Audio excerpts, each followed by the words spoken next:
bacteria in Yellowstone National Park are a key ingredient in making DNA testing and research possible.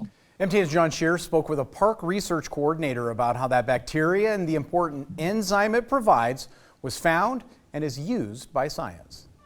What is an extremophile or a thermophile? What are these things?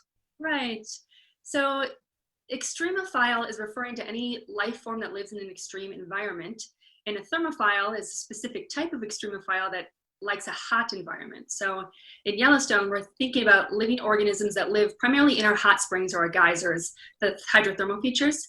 And they can be single cellular or multicellular, but there are many types of life that enjoy living in that hot environment. Seems like a pretty, I guess that's why they call them extremophiles, but extreme environment. It's got to be challenging for life to live there as compared to other places.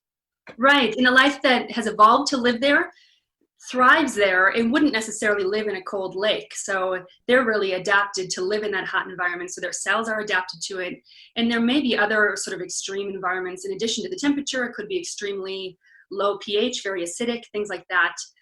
So often we're thinking about single-celled life like archaea or bacteria that have adapted to live to that very specific extreme environment and couldn't live somewhere else. They have to live there. So what are we getting out of these bacteria? I mean, it's scientifically, it's got to be interesting, but does it go beyond that? Sure, and it can. There's lots of different applications for this research. Some scientists are looking at more or less the origins of life on Earth. So these very extreme early Earth conditions where life evolved. These extremophiles in Yellowstone may mimic that. A lot of scientists are also looking at ideas of life on other planets, also extreme environments. And then there are the sense of having a real practical use, because there are microbes that may degrade plastic. You can imagine that would have a major use for humans with all of our plastic waste, or microbes that degrade hydrocarbons, oils, things like that. And then certainly, in one of our big stories is that there's been a huge advance for biomedicine and science with this DNA replication, which we can also talk more about. Yeah, let's go there a little bit. So how does that work? How do the bacteria that were found in Yellowstone, I guess dating back almost 60 years now, how do those help medicine and scientific research into DNA? Sure. It's been a pretty interesting story for Yellowstone. The pioneering microbiologist who was working in the park in the 1960s was Thomas Brock, and he and his collaborators were doing the sort of basic research in the sense that they were identifying microbes for the first time at temperatures that nobody knew that life could exist at that hot of a temperature. So really pioneering at the time. But one of the bacterial species that they identified is called Thermus aquaticus.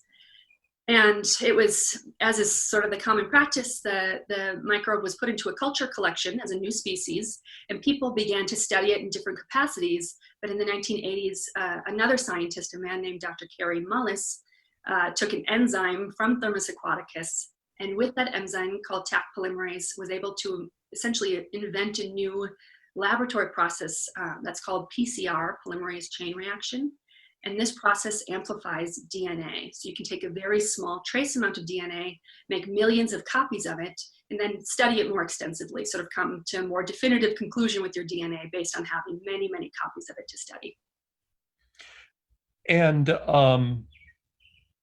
where's the research going from here? Like, what's the next step? I mean, this is a big deal right now because of the pandemic going on, but what else are we looking at in the future?